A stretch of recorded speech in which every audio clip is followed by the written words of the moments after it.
पूरक कोणों के त्रिकोण मध्य अनुपात sine 90 minus theta cos theta cos 90 minus theta sine theta tan 90 minus theta cot 90 minus theta tan theta sec 90 minus theta cosec theta cosec 90 minus theta sec theta. ऊंचाई एवं दूरी। दृष्टि रेखा। हमारी आँखें वस्तु को जोड़ने वाली रेखा दृष्टि रेखा कहलाती है। ये वस्तु P, ये धरातल OX और प्रेषक की आँख है, व्यक्ति है, तो व्यक्ति और उस वस्तु के जोड़ने वाली लाइन दृष्टि रेखा है।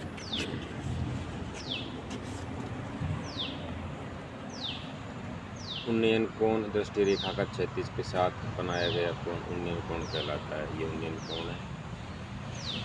एक्सो की उन्नयन कोण। अवनमन कोण यदि कोई वस्तु आँख से नीचे हो तो दृष्टि रेखा क्षैतिज के साथ जो कोण बनाती है उसे अवनमन कोण कहते हैं।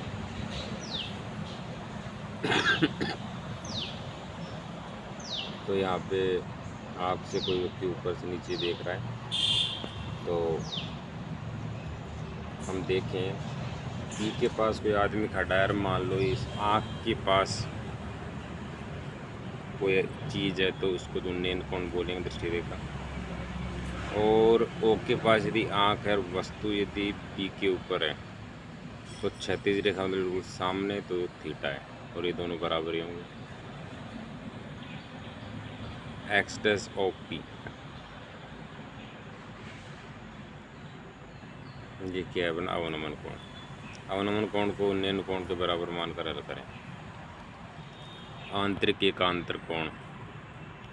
तो यहाँ पे रेखाखंड L और M समांतर है, कोण 1 बराबर कोण 2 के है।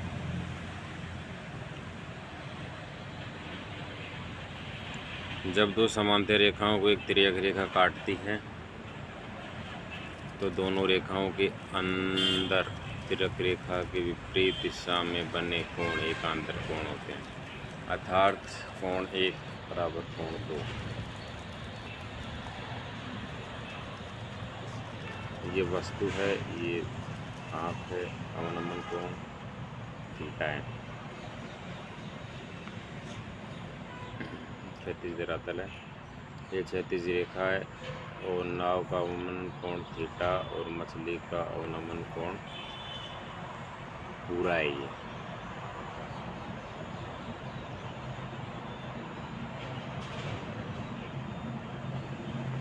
अनुपात समानुपात XYZ 4:9 YZ सॉरी X अनुपात Y 4:9 Y अनुपात Z 5:8। जिगजैग करके हम इसको हल कर सकते हैं। 9×72 9×45 5:30। मिश्र अनुपात।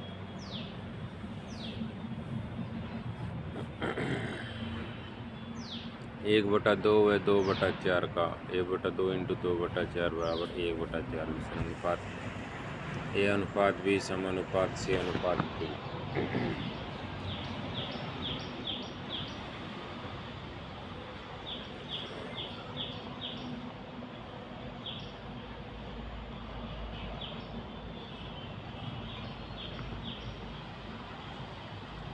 तो अंदर के पदों का गुणनफल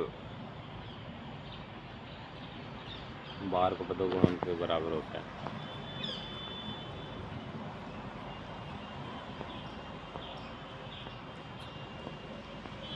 अठारह 14 16 का मिश्र अनुपात 18 14 16 और चतुर्थानुपात ही ज्ञात करना है। चतुर्थ की जगह x का रख दो। अंदर गुणनफल बराबर बाहर गुणनफल 8x बराबर 14 × 16 x बराबर 14 × 16 बटा 8x बराबर 28। 5 10 का तृतीयानुपात मतलब तीसरे स्थान पे, तो पहले स्थान पे 5 दूसरे स्थान पे 10। अब डायरेक्ट तीसरे स्थान पे x लिख दिया तो चौथे स्थान पे क्या लिखेंगे, इसलिए फिर सेकंड स्थान को रिपीट कर देते हैं और चतुर्थ स्थान पे x लिख देते हैं। यहाँ पे हम ऐसा नहीं कर सकते कि सेकंड 10 की जगह x कर दो। तो ये है तो तृतीय अनुपाती, लेकिन लिखा जाएगा एंड में। अब 6 54 का मध्य अनुपाती बद कर दो तो बीच में, तो खैर 54 को आखिरी में लिख दे, बीच में कुछ नहीं है तो अगल बगल में x लिख दें। विविधता अनुपात A B C D E F का मतलब इनको ऊपर नीचे लिखते जाओ, A upon B, B upon C upon D upon E. एक चीज़ दो बार आ रही है, प्रथम को छोड़ दो। विलोम अनुपात 5/4 का 4/5 प्रतिशतता। किसी वृत्त की त्रिज्या या वर्ग की भुजा 5% बता दी जाए तो उसका क्षेत्रफल में कितनी वृद्धि होगी? 2p + p upon 10p square प्रतिशत। किसी वर्ग की त्रिज्या या वर्ग की भुजा 30% बढ़ा दी जाए तो उसके क्षेत्रफल में वृद्धि होगी 2p + p अपॉन 10 स्क्वायर प्रतिशत। किसी वर्ग की त्रिज्या या वर्ग की भुजा p% घटा दी जाए तो उसके क्षेत्रफल में कमी आएगी 2p - p अपॉन 10 की स्क्वायर % कमी। एक परीक्षा में 55%, हिंदी में 40%, अंग्रेजी में उत्तीर्ण हुए 20% छात्र, दोनों में उत्तीर्ण हुए कितने प्रतिशत छात्र दोनों विषयों में हुए?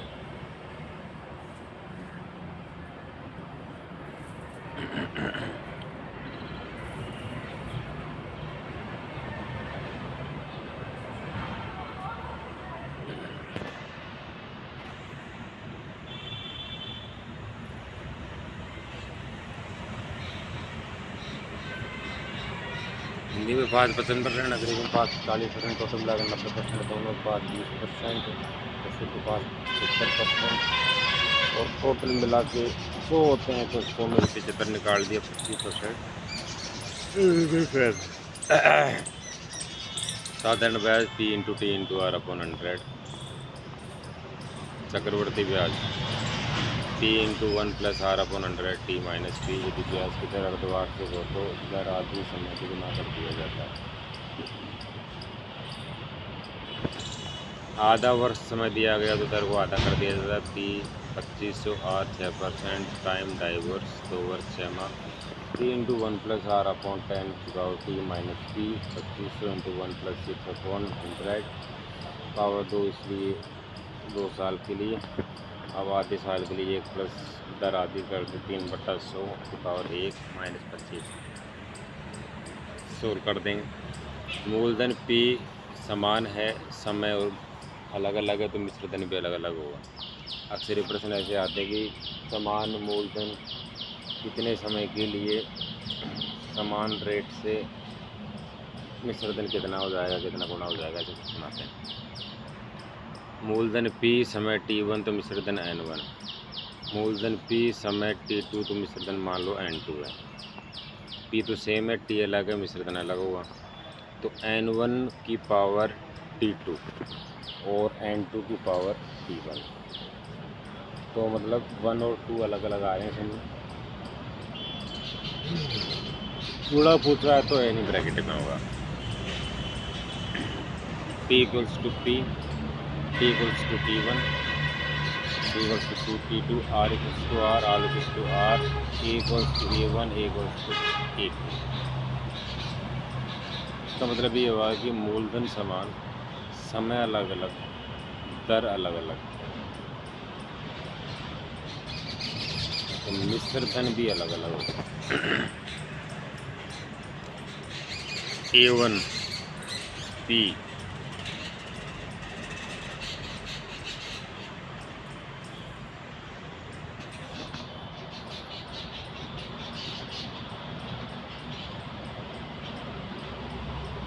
A1 100 + R की power T1, A2 100 upon 100 + R T2।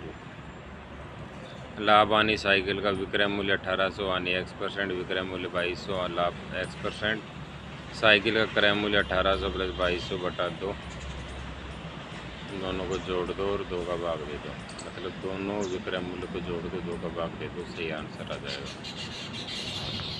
विक्रय मूल्य समान, एक में लाभ हो रहा है और उतना ही हानि हो रहा है तो दोनों को जोड़ दो, 2 का भाग। एक हेक्टेयर 10,000 वर्ग मीटर होता है। एक वर्ग हेक्टोमीटर कहलाता है। एक आर का मतलब 100 वर्ग मीटर होता है। एक वर्ग डेकामीटर। एक बीघा का मतलब 2530 वर्ग मीटर होता है, 100 हेक्टेयर होता है। एक वर्ग डेकामीटर का मतलब 100 वर्ग मीटर होता है। एक वर्ग किलोमीटर इकाई, सैकड़ा, हज़ार, 1000, लाख। एक लाख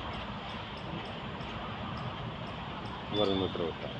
एक वर्ग मीटर 10,000 सेंटीमीटर स्क्वायर होता है। एक वर्ग डेसीमीटर 100 वर्ग सेंटीमीटर होता है। एक वर्ग सेंटीमीटर 100 वर्ग मिलीमीटर होता है। एक फुट 30.48 सेंटीमीटर होता है, 0.3048 मीटर। एक मीटर 3.2802 फुट, 101/11 बल।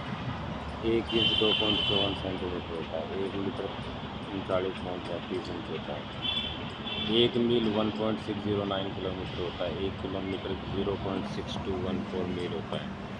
8 किलोमीटर 5 मील होता है। एक गज 0.144 सेंटीमीटर बराबर 0.9144 मीटर होता है। 10 से भाग देते हैं। ग्राम, डेकाग्राम, हेक्टोग्राम, किलोग्राम, ग्राम, डेसीग्राम, सेंटीग्राम, मिलीग्राम। इधर किलोग्राम की तरफ चलना है, 10 से इंटू करना है, और उधर चलना है तो 10 से गुणा, 10 से भाग। किलोग्राम की तरफ जाते हैं ग्राम से तो 10 से भाग, ग्राम से, और मिलीग्राम की तरफ चलते हैं 10 से गुणा। तरल में litre, decalitre, hectolitre, kilometre, decilitre, centilitre, millilitre. तो लीटर से किलो लीटर की तरफ चलते हैं 10 से भाग, और लीटर से यदि मिलीलीटर की तरफ चलते हैं तो 10 से गुणा। लंबाई में metre, decametre, hectometre, kilometre, metre, decimetre, centimetre, millimetre. Metre से किलोमीटर की तरफ चलेंगे 10 से इंटू, मीटर से और mm की तरफ चलेंगे मिलीमीटर की तरफ तो 10 से भाग। 48 गुणनखंडों का योग बताइए। तो 48 के गुणनखंड होते हैं 2 × 2 × 2 × 2 × 3, 2 की पावर 4 और 3 की पावर 3 गुणनखंड है। योग दूसरा है 2 की पावर 0, 2 की पावर 1, 2 की पावर 2, 2 की पावर 3, 2 की पावर 4। 2 3 तो 5 बार आया, 2 की पावर 4 है। अच्छा, तो जो की पावर 0 से लेकर 4 तक जोड़ लो। 3 एक बार है तो 3 की पावर 0, 3 की पावर 1। पावर 1 का मतलब क्या होता है? 1। कुल मिला के ये निकला कि यदि कोई भी फैक्टर जितनी पावर में है उन पावर को अलग अलग करके लिख लो, और साथ में सब में एक एक जोड़ते जाओ, तो इसके 124 हो जाएगा आंसर। समबहुभुज की भुजाओं की संख्या। समबहुभुज जैसे वर्ग 360 / बाह्य कोण का मान। जैसे वर्ग लेते हैं तो उसमें 360 होते हैं, 90 90 90 4 बार करते हैं तो, और बाह्य कोण का मान भी कितना होगा? 90 होगा। तो 360 को 90 से डिवाइड कर 9 से 4, तो वर्ग की बजाय 4 होती है, ऐसे आयत होता है। समबहुभुज के विकर्णों की संख्या। जितनी भी भुजा है उसको भुजा -3 से इंटू कर दो और 2 से भाग दे दो। जैसे वर्ग में होती है भुजा 4, तो 4 को 1 से इंटू कर दो और 2 से भाग दे दो, तो विकर्ण हो जाएंगे। x की पावर n - 1 की पावर n सदैव x - a से पूर्णतः विभक्त होगा। कोई भी संख्या की समान पावर है, एक संख्या की पावर 2 अलग अलग संख्याएं उनकी पावर सेम है, और यदि वो माइनस हो रही है तो x - a इन संख्याओं के लिए माइनस करने से संख्या आती है उसे पूर्णतः विभक्त होगा। x की पावर n और a की पावर n x + 1 से पूर्णतः विभक्त होगा जब n सम संख्या है।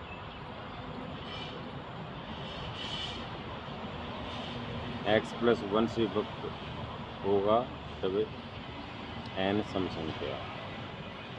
माइनस में तो हमेशा विभक्त होगा, लेकिन यदि x प्लस a की बात करें तभी विभक्त होगा जब n सम होगा। x की पावर n, a की power n, x plus a को से पूर्णतः विभक्त होगा जब n विषम संख्या है। इधर प्लस आ गया तो उसको n को विषम होना पड़ेगा। x की पावर n प्लस a की पावर n x माइनस से पूर्णतः विभक्त नहीं होगा। ये छोटी छोटी बातें हैं।